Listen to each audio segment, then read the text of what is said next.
কোরআনে বলা হয়েছে, এদের মতো শক্তিশালী ও বিশালদেহী মানুষ পৃথিবীতে আর কখনো সৃষ্টি করা হয়নি। কারা ছিল এই জাতি? এরা হলো আজ জাতি।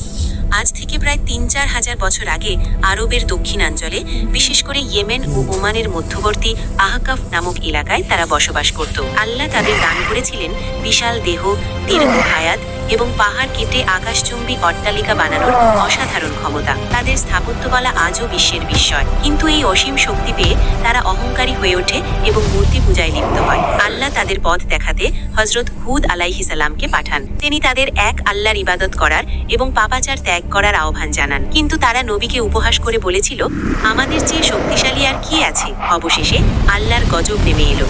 কোনো বিশাল সেনাবাহিনী নয়, বরং নিছক এক প্রচণ্ড বাতাসের ঝাপটায় তাদের ধ্বংস করা হলো। টানা ৭ রাত ও ৮ দিনের সেই ঝড়ে শক্তিশালী আদ জাতি শিকড় সহ উপড়ে পড়া খেজুর গাছের মতো মাটিতে লুটিয়ে পড়ে এবং চিরতরে নিশ্চিহ্ন হয়ে যায়। তাদের এই পরিণতি প্রমাণ করে, মানুষ যত শক্তিশালী হোক না কেন, মহান আল্লাহর ক্ষমতার সামনে তা অতি নগণ্য।